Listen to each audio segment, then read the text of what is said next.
আনায়া ক্লান্ত দৃষ্টিতে তাকায় ইউভানের পানে। রাগ, দুর্বলতা, তার সমস্ত শরীর থরথর করে কাঁপছে। তীব্র ক্ষোভ তার বুকের মধ্যে গহীনে জমা হচ্ছে।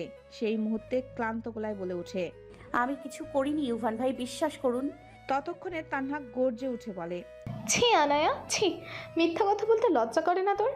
কিভাবে পারলি নিজে বড় বোনকে ধাক্কা মেরে ফেলতে? আনহার গা পুড়ে যাচ্ছে, মাথাটা ভারী হয়ে আসে। সে জানে শরীরটা দুর্বল হয়ে পড়েছে, কিন্তু সেটা দেখানোর মানুষ সে না।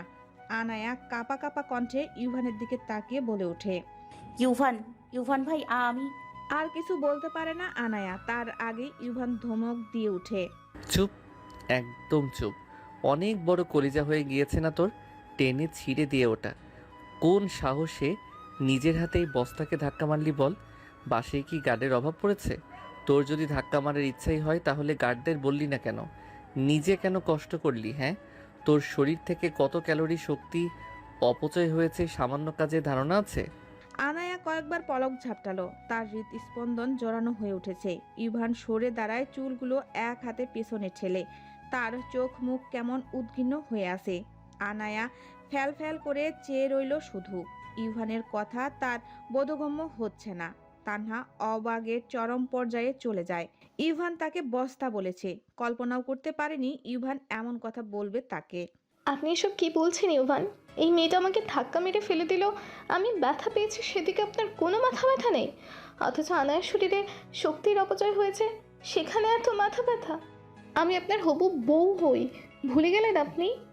ইভান ঘাড় তাক করে, তার ঘাড়ের শিরাগুলো ফুলে উঠেছে রাগে। চুলগুলো এলোমেলো করে আশ্রে পড়ছে কপালে। চল শক্ত করে আনায়ের দিকে তাকিয়ে দাঁতে দাঁত চেপে বলে, ইচ্ছে করছে থাপড়িয়ে সবগুলো দাঁত ফেলে দেই বেয়াদব। গায়ের শক্তি তো নষ্ট করলি তুই ধাক্কা মেরে, কিন্তু আমার কোনো লাভ হলো না। ছাদের বাইরে বস্তাটাকে ফেলে দিয়ে অন্তত আমার কিছুটা উপকার করতে পারতিস। আনায়া থতমত খেয়ে যায়। লোকটা কি পাগল হয়ে গেল, বুঝতে পারছে না সে? তীব্র রোদে তার মাথা ঘুরছে ভো ভো করে। সোজা হয়ে দাঁড়িয়ে থাকতে পারছে না আর। পা দুটো ঢুলতে থাকে। ঠিক সেই মুহূর্তে ইউভান আনায়াকে আঁকড়ে ধরে ব্যালেন্স ঠিক করে। আনায়া দু হাত দিয়ে ইউভানের শার্ট খামচে ধরে। ইউভান উদ্বিগ্ন কণ্ঠে বলে, কোথায় কষ্ট হচ্ছে সানশাইন? আনায়া কোনো উত্তর দিতে পারে না। আনায়ার অনুভূতির গভীরে রয়ে যাওয়া স্রোত তার সত্তার প্রতিটি কণায় প্রবাহিত হতে থাকে, নিঃশব্দে ভাসিয়ে নিয়ে যাচ্ছে। তানহা রাগে দুঃখে উঠে দাঁড়ায়। ইভান এক মুহূর্ত দেরি না করে আনায়াকে পাজা কোলে তুলে নেয়। আনায়া কিছুটা সজ্ঞানে আসে, বড় বড় করে তাকায় ইভানের পানে। ইভান এক মুহূর্ত অপেক্ষা না করে সিঁড়ি বেয়ে নিচে নামতে থাকে, তার চোখ মুখে অস্থিরতা। তানহা এসব দৃশ্য দেখে তার হাত মুষ্টিবদ্ধ করে বলতে থাকে, এর ফল তোকে ভুগতে হবে আনায়া। আমার থেকে আমার ভালোবাসাকে দূরে রাখার ফল তোকে চোকাতেই হবে। ভয়ঙ্কর কিছু অপেক্ষা করছে তোর জন্য, ওয়েট অ্যান্ড ওয়াচ। বলেই কাউকে ফোন দেয় তানহা। কি করছেন আপনি? নামান আমাকে বলছি।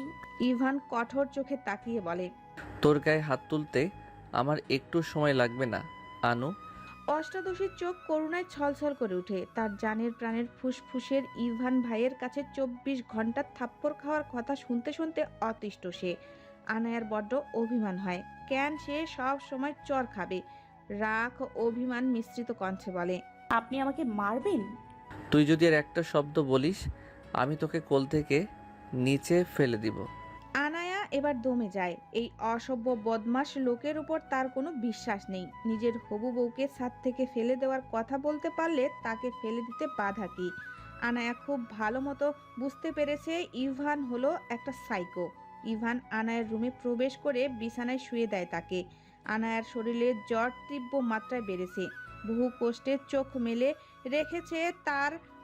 এখন শক্তি নাই যে ইউভানের সাথে ঝগড়া করবে।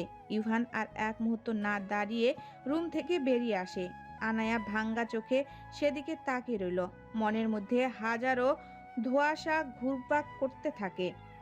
ইভানের এমন পাগলাটে আচরণে সে বুঝতে পারছে না তার জানের প্রাণের কলিজার ফুসফুসের ইভান ভাই তাকে কিছু বললে তার বুকটা এমনই ফেটে যায়। কিছুক্ষণের মধ্যেই ইভান 2 প্লেট ভাত নিয়ে রুমে প্রবেশ করে আনায়ার সামনে এসে বসলো। আনায়া প্লেটে ভাত দেখে থতমত খেয়ে গেছে। সকালবেলা ভাত কে খায় সে তো কখনোই খায় না, তাহলে কি ইভান এখন তাকে জোর করে ভাত খাওয়াবে ভাবলে কলিজা কেঁপে উঠছে। ইভান থমথমে গলায় বলল, এভাবে হা করে কি দেখছিস? সব তো তোর জন্য এনেছি। আনায়া বিস্ময়ের চরম পর্যায়ে গিয়ে বলল, এতগুলো আমি একা কিভাবে খাবো? ইভান ভাত মাখাতে মাখাতে নির্লিপ্ত গলায় বলল, ওই বস, তাকে ধাক্কা মারার সময় মনে ছিল না কত ক্যালোরি শক্তি অপচয় হয়েছে? এখন সেগুলো পুরোতে হলে খেতে হবে, আর এটাই তোর শাস্তি। আনায়ার ইচ্ছে করছে মাটি খুঁড়ে ভেতরে ঢুকে পড়তে অথবা পাবনার টিকিট বুক করে ইভানকে পাঠাতে। আনায়া নিশ্চিত হয় এই লোকটা বিদেশে থেকে না, বরং 30 বছর পর পাবনা থেকে ফিরেছে। ইভান খাবার আনায়ার মুখের সামনে ধরল। আনায়া কোনো উপায় না দেখে এক লোকমা তুলে মুখে নিল। ধীরে ধীরে খেতে থাকলো। অনেকক্ষণ পর এক প্লেট শেষ হয়। আনায়া এবার দীর্ঘ নিঃশ্বাস ফেলে। সে ভেবেছে এবার হয়তো খাবারের পালা শেষ, কিন্তু মুখ তুলে দেখে ইভান আরেক প্লেট ভাত মাখাচ্ছে। আনায়ার চোখ বড় বড় হয়ে যায়। সে ভয়ে ভয়ে বলে, ইউভান ভাই প্লিজ, আর পারছি না। ইভান সরু দৃষ্টিতে আনায়ার দিকে তাকিয়ে বলতে থাকে, ভাত খাবি নাকি আমার হাতে চর খাবি, কোনটা? আনায়া কাদো কাদো ফেস নিয়ে বলে, কোনোটাই খাবো না। থাপড়িয়ে গাল লাল করে ফেলবো অসভ্য মেয়ে। তোর মুখ থেকে যদি আমি আর একটা কথা শুনেছি, চুপচাপ হা কর। আনায়া ভয়ে কেঁপে ওঠে। তার আর একটা কথা বলার সাহস নেই। চুপচাপ ইভান আরেক প্লেট ভাত খাইয়ে দিতে শুরু করে। আনায়া মনে মনে ভীষণ রাগ হয়। সে এবার রেগে জোরে কামড় বসায় ইভানের হাতে। ইভান কিছুটা চ জাতীয় শব্দ মুখ থেকে বের করলো। বড় বড় চোখ করে আনায়ার পানে তাকিয়ে বলে, আমি যদি এখন থেকে কামড় দেই সামলাতে পারবি তো? আনায়ার চোখ বড় বড় হয়ে যায়। তার গাল ভর্তি খাবার। লজ্জায় আর কোনো কথা বলতে পারে না। তার পেট ফেটে যাচ্ছে, কিন্তু তাও মুখ দিয়ে টু শব্দ করতে পারেনি। জোর জবস্তি করে ইভান আনায়াকে 2 প্লেট ভাত খাইয়ে শেষ করে ঔষধ খাইয়ে দেয়। প্লেট টেবিলে রেখে ওয়াশরুমে গিয়ে হাত ধুয়ে আসে সে। আনায়া ঠোঁট চেপে নিজের কান্না আটকানোর চেষ্টা করছে অনেকক্ষণ ধরে। পেট ফেটে যাচ্ছে তার। ইভান আনায়ার অদ্ভুত আচরণ লক্ষ্য করে শুধালো, এরকম করে আছিস কেন? এমন ভাব করছিস কে যেন তোকে মেরেছে। এমন কথা আনায়ার কাছে কাটা ঘায়ে নুনের ছিটার মতো লাগছে। কিছুক্ষণ আগে যা করলো এটা কি কম অত্যাচার? এখন এসেছে এমন ভাব করছে যেন কিছুই জানে না। আনায়ার অভিমানের ভেতরে রক্ত টকবক করে ফুটে উঠছে। সে অভিমানী কণ্ঠে বলে, আপনি এত হার্টলেস কেন ইউভান ভাই? ইভান থমকে গেল। কয়েক সেকেন্ড চুপ থেকে ধীরে ধীরে 2 কদম এগিয়ে এসে বলে, তাই নাকি? আনায়ার ঠোঁট কেঁপে উঠল। গলাটা ভারী লাগছে, কিন্তু আজ কিছু বলতে হবে। সে নিজেকে সামলিয়ে পুনরায় বলতে থাকে, আপনার কোনো হৃদয় নেই জানেন। কারো কষ্ট আপনি বোঝেন না, শুধু জোর করে কথা শোনাতে পারেন। ইভান 2 হাত পকেটে ঢুকিয়ে অদ্ভুত এক ভঙ্গিতে মাথা কাত করল। আর কিছু? আনায়ার এবার ভীষণ রাগ হলো। সে এবার কিছুটা উচ্চ স্বরে বলে, আপনি এমনই। আমি তো আর সারা জীবন এখানে থাকবো না। একদিন আমার বিয়ে হয়ে যাবে, তারপর আমি চলে যাব। তখন এসব করতে পারবেন না আমার সাথে। ইভান ঠোঁটের কোণে হালকা হাসলো। চোখে একটু ভাবান্তর নেই। জেগে জেগে স্বপ্ন দেখতে থাক। আনায়া চোখ বড় বড় করে তাকালো। রাগে অভিমানে ঠোঁট কুঁচকে এলো। আমি কেন জেগে জেগে স্বপ্ন দেখব? আমার বিয়ে তো বাস্তবে হবে। ইভান কাঁধ ঝাঁকিয়ে বলল, বড্ড বেশি বলছিস সানশাইন। বেশি কথা বললে কিন্তু আবার 1 প্লেট ভাত এনে দেব। আমাকে খাওয়ার হুমকি দেবেন না। ওষুধ খেয়েছিস, চুপচাপ রেস্ট নে।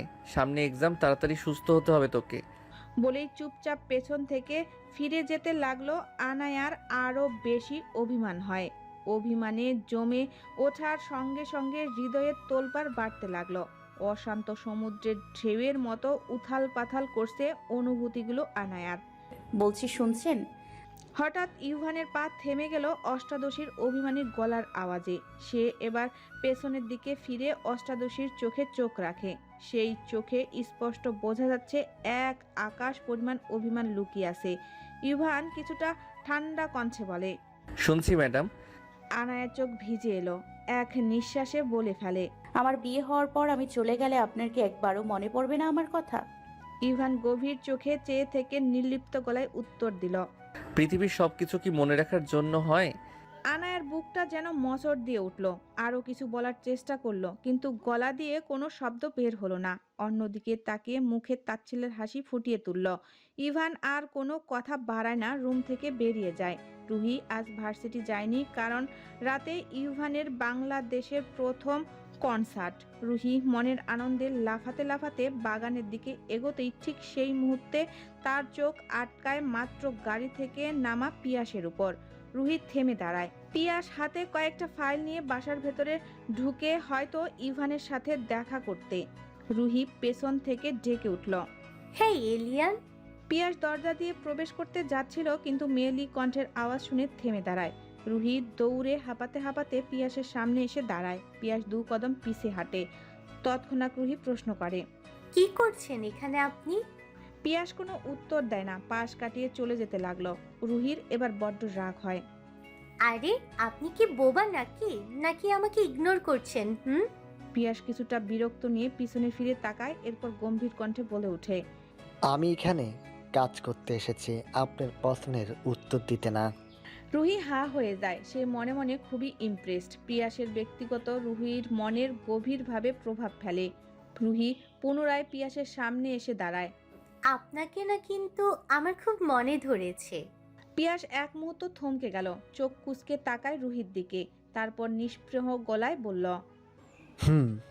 বেশ তো, এবার সরে দাঁড়ান, দেরি হয়ে যাচ্ছে। মানে আপনি এমন রোবটের মতো কথা বলছেন কেন? মানুষ একটু অবাক হয়, একটু রিয়্যাক্ট করে। আপনি তো যেন দেয়ালের কথা বলছি। পিয়াস চোখ ঘুরিয়ে নিল, যেন তার এই কথার কোনো গ্রাহ্য নেই। আমি দেওয়ালে, এবার আমাকে পার হয়ে যান। ওহো, আপনি তো পুরো পাথর। এত ঠান্ডা মানুষ হতে হয়? আমি বললাম আপনাকে আমার মনে ধরেছে, আর আপনি ভাব করছেন আমি বাতাসে কথা বলেছি। আপনার মনে ধরেছে তো এখন আমি কি করব? মানে এটা কোনো কথা হলো? সাধারণত লোকে একটু কেশে, একটু ঘাবড়ে, একটু হাসে, আর আপনি তো কোনো রিয়াকশনই দিলেন না। ঠিক আছে, আপনার কথা বলা শেষ হয়ে গেলে এবার দয়া করে আমাকে যেতে দিন। আপনি খুবই ইন্টারেস্টিং জানেন। আপনার মতো এমন নির্লিপ্ত, ঠান্ডা, অদ্ভুত মানুষ আমি আগে দেখিনি। আমাদের আবার দেখা হবে। বাহ, ধন্যবাদ। আশা করি ভবিষ্যতে আর দেখবেন না আমাকে। না, আমি আপনাকে ছাড়বো না। আমার মনে ধরেছে বলেছি, তাই এখন আপনাকে নিয়ে গভীর গবেষণা করব, বুঝলেন? তাই আমাদের আবার দেখা হবে। আপনি চাইলেও দেখা হবে, না চাইলেও দেখা হবে। পিয়াস পাশ কাটিয়ে চলে যেতে যেতে বলে উঠল, আপনার গবেষণা সফল না হোক, আমি চললাম। রুহি অবাক নয়নে যাওয়ার দিকে চেয়ে রইল। হঠাৎ মুখে এক চিলতি হাসি ফুটে উঠল তার। তার ইন্টারেস্টিং লোকটার বড্ড মনে ধরেছে। রুহি উড়ু উড়ু মন নিয়ে আবার বাগানের দিকে এগোতে থাকে। তার গুনগুন করে গান গাইতে থাকে মনে আনন্দে। তুই কি শিওর যাবি না? বাসে একা থাকতে পারবি তো? প্লিজ ইয়ার, চল না, একা একা গিয়ে মজা পাবো না। রুহির কথা শুনে আনায়া বিরক্ত নিয়ে তাকায়। তার শরীরটা আগের থেকে একটু সুস্থ হয়েছে, কিন্তু তবুও সে কনসার্টে যেতে চায় না। ইভানের উপর সে বেজায় নারাজ। আনায়া এবার রাগী কণ্ঠে শুধালো, তুই যা প্লিজ, আমার এসব গান পছন্দ না। তুই তো জানিসই আমার শরীরটাও ভালো, আমার শরীরটাও খুব খারাপ, আমাকে জ্বালাস না দয়া করে। রুহি আর কোনো কথা বলে না, মন খারাপ করে চলে যেতে লাগলো। ঠিক তখনই কিছু একটা মনে পড়ায় একটা বালিশ আনায়ার মুখের উপর ছুঁড়ে মেরে দিল এক দৌড়। আনায়া বালিশ ধরে থতমত খেয়ে যায়। আনায়ার রাগে চিল্লিয়ে বলে, রুটির বাচ্চা, সাহস থাকলে সামনে আসিস, আজকে আমার কাবাব দিয়ে খাবো, আজকে তোকে দেখে নিস। আনায়া বিছানায় গুটিসুটি মেরে শুয়ে পড়ে। ইভান সে সকালে বেরিয়েছে, এখন অবধি তার খোঁজ খবর নেই। তার বড্ড অভিমান হয়েছে। সে কেন নির্লজ্জের মতো যাবে? আনায়ার ইচ্ছে হচ্ছে যেতে, তবুও নিজের ইচ্ছাকে মাটি চাপা দিয়ে চোখ বন্ধ করে। ঘড়ির কাঁটায় প্রায় 7টা বাজে। আনায়ার মন উসখুস করছে। বাসায় শুধু তার মা এবং বড় মা আছে, আর বাকিরা সব বাইরে। আনায়া আর নিজেকে দমিয়ে রাখতে পারল না। উঠে দাঁড়িয়ে আয়নার সামনে আসে। নিজের প্রতিবিম্ব দেখে আঁতকে উঠল সে। চুলগুলো উস্কো, পুরো মুখ কেমন ফ্যাকাশে হয়ে পড়েছে। এমন ভাবে ইভান তাকে দেখলে নিশ্চয়ই পালাতো। আনায়া আলমারি থেকে একটি ড্রেস নিয়ে ওয়াশরুমে চলে আসে। কনসার্টের বিশাল এরিয়া জুড়ে হাজার হাজার মানুষ অপেক্ষায় আছে। স্টেজের সামনে দাঁড়িয়ে থাকা বক্তারা একসাথে গুঞ্জন তুলছে। স্ক্রিনের ব্যাকড্রপে বড় এলইডি স্ক্রিনে ইভানের নাম জ্বলজ্বল করছে। সাউন্ড সিস্টেম এতটাই তীব্র যে পুরো স্টেডিয়াম কেঁপে উঠছে। স্টেজের দুপাশে ফায়ার স্পার্কস আর মাঝে মাঝে ধোঁয়া ছড়াচ্ছে। লেজার লাইটগুলো স্টেডিয়ামের আকাশ জুড়ে আলোর খেলা দেখাচ্ছে। সোশ্যাল মিডিয়ায় মুহূর্তের মধ্যে ছড়িয়ে পড়েছে লাইভ আপডেট। গান শুরু হতে চলছে। ইভান আসতে আর মাত্র কিছুক্ষণ। সিকিউরিটি গার্ডরা বারবার অনুরোধ করছে সবাইকে শান্ত থাকতে, কিন্তু উত্তেজিত দর্শকদের বাত মানছে না। আয়ান, রুহি, তানহা সহ বাকিরা দাঁড়িয়ে অপেক্ষা করছে ইভানের। প্রায় 2 ঘন্টাও বেশি সময় হয়ে গিয়েছে, ইভান আসছে না। বিষয়টা কেউ বুঝতে পারছে না। পিয়াস বারবার সবাইকে শান্ত করার চেষ্টা করছে। ইভান ইচ্ছাকৃতভাবে ঘাড় তেরামি করে গ্রিন রুমে আসে, বের হচ্ছে না। কারণটা অজানা। ঠিক সেই মুহূর্তে স্টেডিয়ামের ব্যাক স্টেজের এক্সক্লুসিভ ভিআইপি প্রবেশদ্বার দিয়ে ধীরে ধীরে ভেতরে প্রবেশ করে এক রমণী। পরনে লাল গাউন, চুলগুলো 2 সাইডে খুলে রাখা এবং মুখে রেড মাস্ক পরা। রমণীটি ভিড় পেরিয়ে সামনে এগিয়ে আসলো। তার চোখ দুটো খুঁজে চলল কাউকে। হঠাৎ এক মুহূর্তের জন্য পুরো কনসার্ট ভেন্যুটা নিস্তব্ধ অন্ধকারে। কেউ একজন শ্বাসও নিচ্ছে না। শুধু মোবাইলের ছোট ছোট আলো জ্বলছে মানুষের হাতে। আর সেই নিস্তব্ধতার মাঝে শোনা যায় গিটারের প্রথম ঝংকার। মুহূর্তেই স্টেজের চারপাশ আলোয় ভরে ওঠে। চোখ ধাঁধানো স্পটলাইট সোজা গিয়ে পড়ে ইভানের উপর। Ivan big fan. চিৎকারে ফেটে পড়ে স্টেডিয়াম। স্টেজের মাঝখানে দাঁড়িয়ে আছে সায়ন চৌধুরী ইভান, শক্ত হাতে গিটার ধরা। তার পরনে কালো স্লিম ফিট ডিস্টেন্স জিন্স আর হালকা আইনি স্ট্রেজারের লেদার জ্যাকেট, যার ভেতরে সাদা গ্রাফিক টি শার্ট। জ্যাকেটের হাতা একটু গোটানো।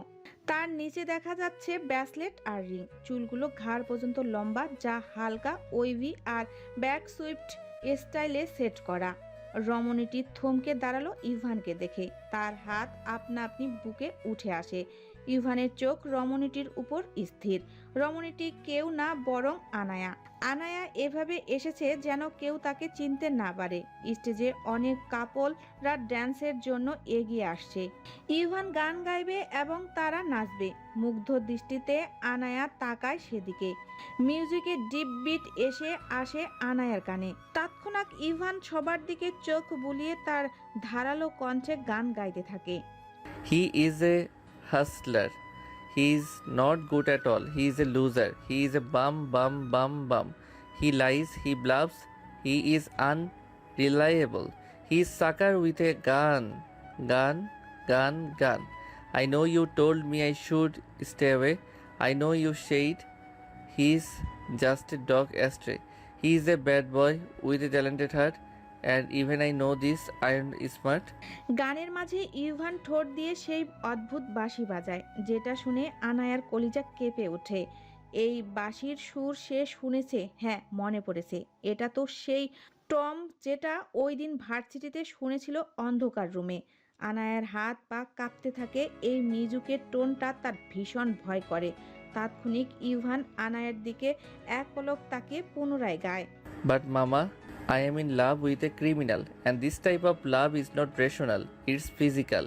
Mama, please don't cry. I will be all right, all reason aside. I just can't deny, I love the guy. এভাবে পুরো গানটা শেষ করে ইভান। দর্শকরা মুগ্ধ হয়ে গান শুনতে থাকে। তার থেকেও বড় কথা, সবার ক্রাশ বয় রক স্টার ইভানকে দেখার জন্য মেয়েরা মরিয়া হয়ে ওঠে। ভিড় ক্রমশ বাড়ছে। আনায়া এবার 2 কদম পিছে হাঁটে। ইভান এবার স্টেজ থেকে নামতেই চারিদিকে মিডিয়ার ভিড় জমে যায়। ক্যামেরার ফ্ল্যাশিং লাইট একটার পর একটা ঝলসে ওঠে। সাংবাদিকরা একসাথে চিৎকার করে, ইভান, আপনার আজকের গান নিয়ে কিছু বলবেন? আপনার নতুন অ্যালবাম কবে আসছে? আপনি কি সত্যি কোনো সম্পর্কে আছেন? ইভান কোনো উত্তর দেয় না। চারিদিকে মেয়েরা হুমড়ি খেয়ে পড়ছে তার উপর, কিন্তু আজ অবধি কোনো মেয়ে তাকে স্পর্শ করতে পারেনি। সেই সুযোগ কাউকে দেয়নি ইভান। সকল মেয়ের তার হাত বাড়িয়ে দিচ্ছে ইভানের দিকে। এমনকি ভিড় ঠেলে তানহা এগিয়ে এসে হাত বাড়ায়, কিন্তু ইভান কাউকে অটোগ্রাফ দেয় না। এটা তার রুলসের মধ্যে পড়ে না। তখনই সেই রমণীটি অর্থাৎ আনায়া হাত বাড়ায় অটোগ্রাফের জন্য ইভানের দিকে। ইভান তীক্ষ্ণ দৃষ্টিতে তাকিয়ে রইল সেই হাতের দিকে। হঠাৎ সেই হাতের উপর আরও শত শত হাত উঠে এলো তার দিকে, কিন্তু ইভানের চোখ সেই হাতটিকে খুঁজতে থাকে। সেই মুহূর্তে পিয়াসকে চোখ দিয়ে কিছু একটা ইশারা করে। পিয়াস বুঝতে পেরে সিকিউরিটি গার্ড আরও বাড়িয়ে দেয়। ইভান সেখান থেকে চলে আসে। অপরদিকে আনায়া ওয়াশরুমে চলে আসে। তার বুক ধুকবুক করছে। নিজেকে সামলানোর জন্য জোরে জোরে নিঃশ্বাস নেয়। এরপর আয়নার দিকে তাকে বলে ওঠে,